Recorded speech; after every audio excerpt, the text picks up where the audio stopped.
First Take is brought to you by Goodyear, tires with a strong tradition of superior performance. And Geico, 15 minutes could save you 15% or more on car insurance. Get up for College Game Day, built by the Home Depot, Saturday morning live from Clemson, South Carolina. It all starts at 9 Eastern on ESPN and on Watch ESPN. This will be the second all-time meeting between five-time MVP Peyton Manning and 2012 MVP Adrian Peterson. Manning's Colts defeated Peterson's Vikings 18-15 in Week 2 of 2008. Manning threw for 311 yards and a touchdown, while Peterson had 29 rushes. Wow, that's a lot, for 160 yards.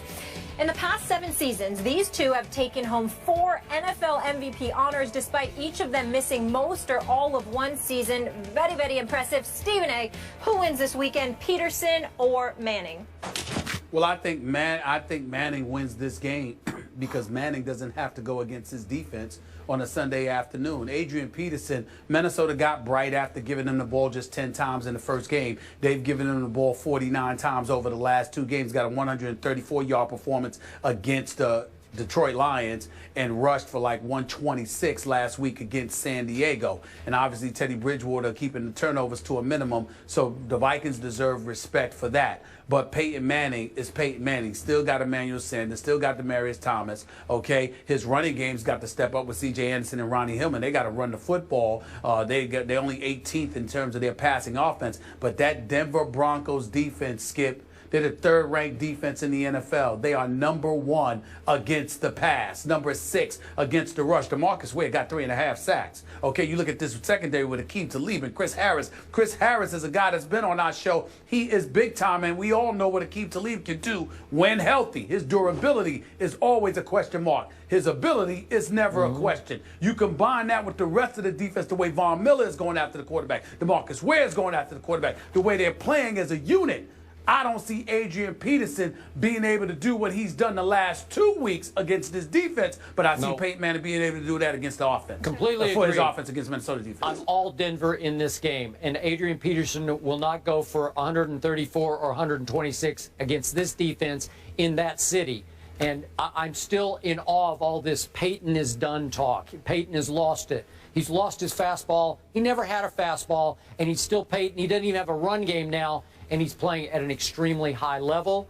I like him against Adrian Peterson in this game. I like him in the mile high, too. And I think the run game gets going, just like Justin Forsett did. You love that. You love when I side up with you. It means good things for Skip Bayless. Not really, but Stephen A., enjoy the weekend. Good to see you. Skip, you too. See y'all on Monday. Have a fantastic weekend. Be safe. Joining us now on the phone is Cowboys corner Orlando Scandrick. Orlando is currently rehabbing from the knee injury he suffered late in training camp. Since 2013, he's led all Dallas defensive backs in interceptions and sacks. Orlando, thank you so much for joining us. Man, thanks for having me. I'm sorry I couldn't be there with you guys today in person, in the flesh. It's okay. What happened? What happened? What's the deal? Just rehabbing. I'm just trying to, do whatever I can to recover and regain the form that I was in before I got injured. All right, understood. I guess that's a little more important. But let's get into it. So your boys lost last week at home to the Falcons. Julio Jones had only 3 catches in the first half, and then he went off in the second with 9 catches for 137 yards, 2 TDs. Orlando, what happened to your Cowboys defense last Sunday? I think we just let it get away from us. I think we kind of had some technical errors, but you know what happens. That game's behind us. The boys are looking forward to this Sunday, and I'm looking forward to watching them.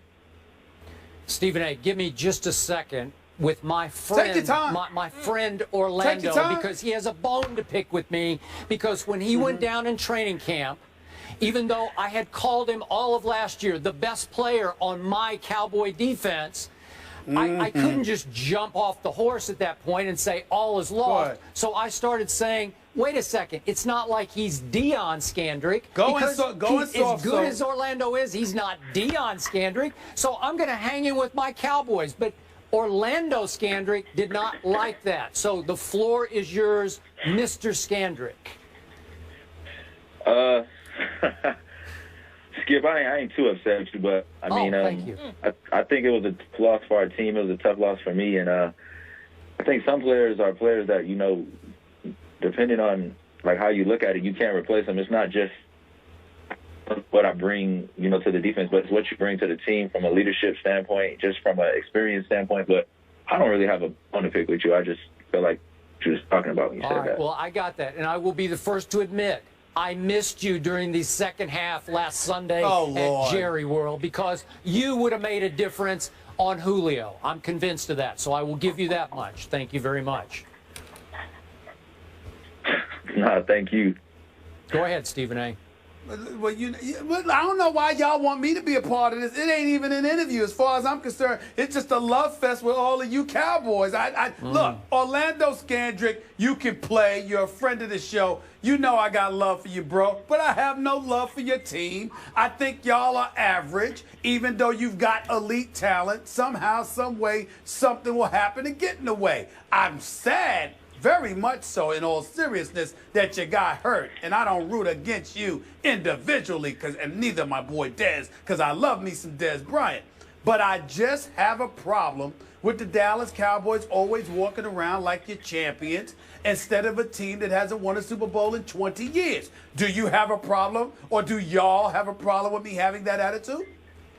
Not at all. I mean, you got the right to have that attitude. We haven't won anything, and I think that we're striving for excellence. And every day we're trying to get better around here and trying to reach perfection. And I understand people feel like we haven't won in a long time, but as an athlete and as a player, you know, part of the Dallas Cowboys, we try to just envision things. You got to envision those things so they can come true. So, of course, we're going to walk around every day and carry ourselves like we're champions because that's what we're striving to be.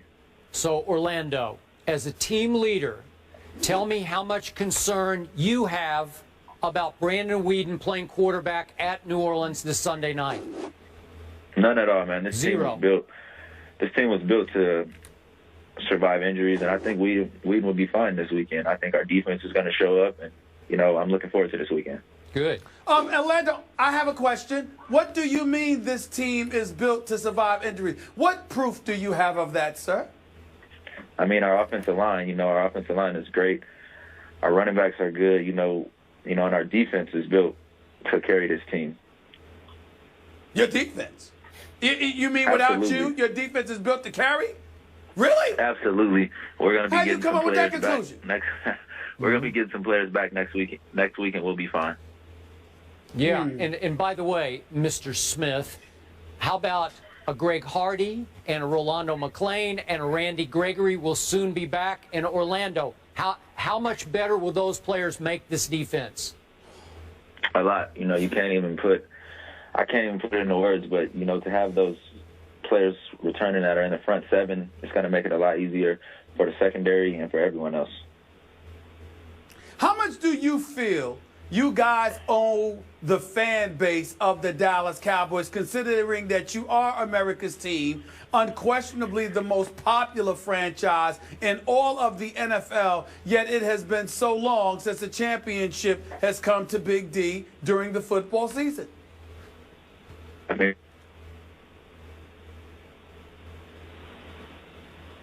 lose him? Orlando. Hello? I think we might have lost Orlando.